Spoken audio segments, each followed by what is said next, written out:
Nandito tayo sa area mga katiits na napakaraming bato mga katiits. Yan, mabatong area. Tapos nang nalinis ang buong area mga katiits, tumambad ang marker. Ayan, napakalaking paa mga katiits. At yan, may oblique heart. So, ito mga katiits ay diamond marker to mga katiits. Usap natin. Yan.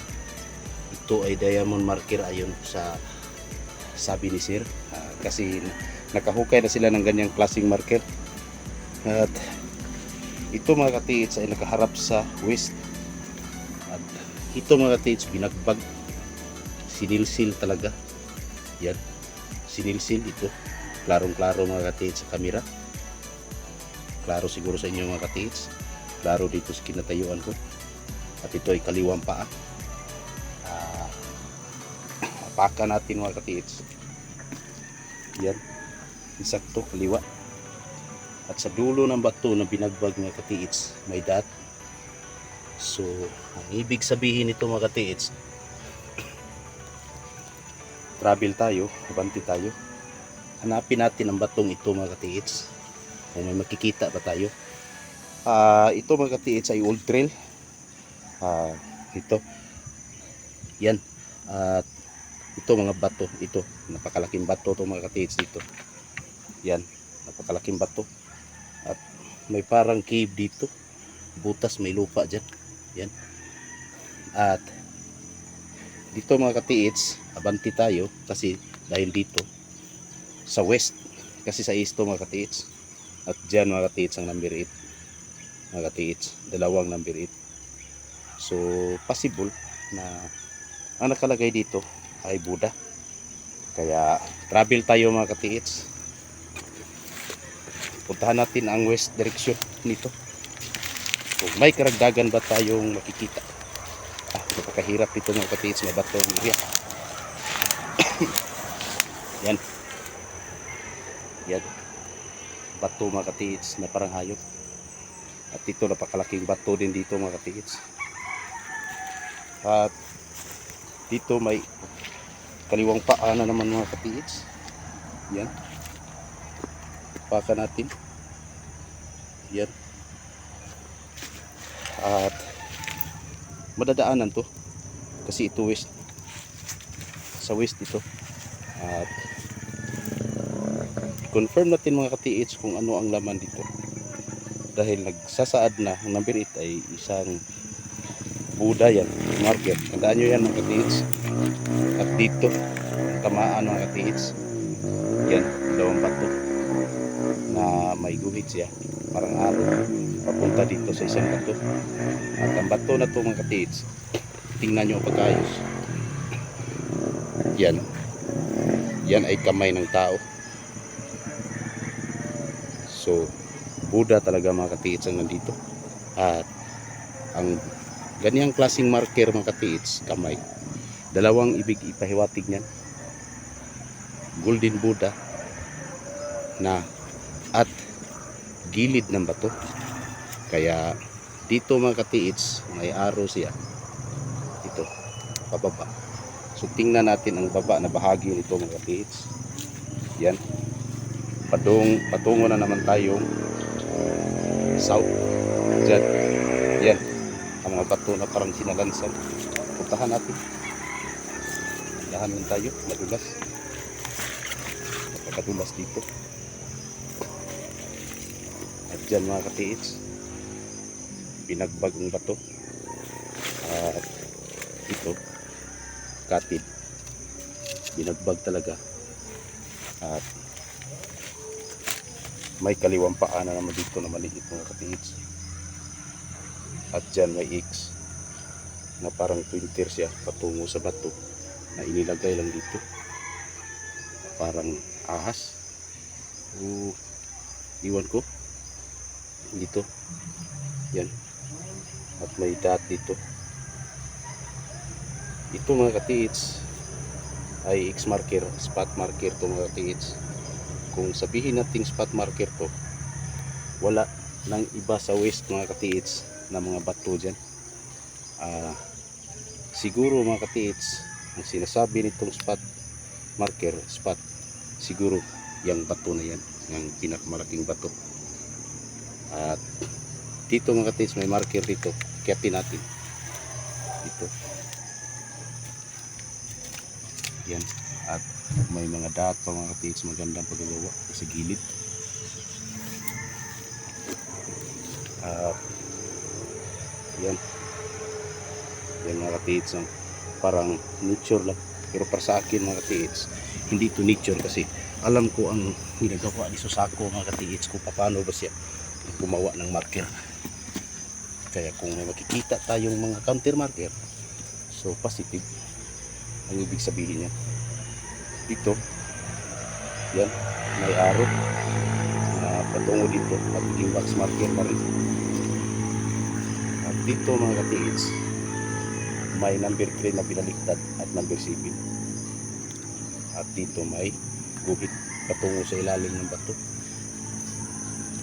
Ang number 7 mga katiits ay diamond, at ang number 3 ito ay treasure. Number 7 diamond at ginagawang arrow, yan tinuturo ko. At ito ang kabuuan ng bato mga katiits, yan, parang inilagay lang yan. Tingnan natin. At atras tayo, so may malaking bato mga katiits dito, may butas dito. Yan, may butas mga katiits. Yan, tagos ito mga katiits dito banda. Yan, buhusan mo ng tubig, babagsak dito. At yan ang bato mga katiits na sinasabi kong inilagay, parang itinakip. Yan, parang itinakip lang mga katiits. Na para sa akin mga katiits, itong bato na to ay parang cover, kasi tingnan mo mga bato dyan mga katiits, parang sinadya, piniripra. At ito ang napakagandang mga katiits, number 3 na sinilsin, at arrow, one-sided arrow, at number 7. Yan, napakagandang pagkagawa mga katiits. At dyan mga katiits ang kamay, at tingnan natin ang arrow patungo dito, patungo pababa. So sa palagay ko mga katiits, para sa akin ito ang dapat hukayin. Kaya itisdig ito mga katiits, subukan kung may mga marker pang mahukay. Kaya ang deposito nito mga katiits dito lang sa paligid ng bato na ito. Kaya subukan lang tisdig, kasi kung hindi natin makuha sa unang tisdig, sa pangalawa, pangatlo, pagkatamaan natin sa pangatlo, ayan mga katiits, may portion silang binagbag dyan na parang magiging counter marker dyan, parang magiging counter marker sa bato na yan, na kamay, hugis kamay dito. Yan, tingnan nyo mga katiits, binagbag. Kung titingnan mo ng maigi, parang araw. Yan, insakto, magkasalubong sila sa atin, turo dyan sa araw na dyan sa batong yan. Paalala mga katiits, na kapag paa ang marker mga katiits, ito ay napakalaking deposito. So sa palagay ko mga katiits, Buddha dito ang nandito. Yan, tingnan mo, ito ay parang stone map na bato mga katiits, sa daming guhit. Ito ay old trail mga katiits. Bago kayo magsimula, na kailangan talaga na alamin nyo ang area, kung ano ang history sa lugar. At taas, akyat ako mga katiits, tingnan natin ang buong area. Yan, ang kamay mga katiits, at dyan ang paa sa likod ng dyan sa may bato dyan sa gitna nyan, pababa nyan, dyan ang paa, baba nyan. At dito, yan, dyan ang digging spot na natikod ko dito mga katiits. Binahagi ko lang ito mga katiits, kasi project ito sa darating na panahon mga katiits, sa amin mga katiits. kasi nahinto kami ngayon kasi may mga trabaho ang mga kasamahan ko sa ibang lugar malayo, kaya nahinto kami. Habuanan lang kasi ang uwian nila, kaya nung patapos na ang kanilang mga ginagawa doon, kontrata nila, babalik kami sa pag-operate mga katiits.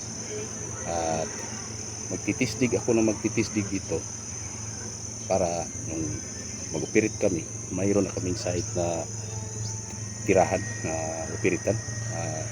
By the way mga katiits, hindi pa namin natapos ang in-marker na may female organ kasi dahil na rin sa mga ginagawa ng may trabaho ang makasamahan ko sa ibang lugar. Yan, tingnan natin mga katiits.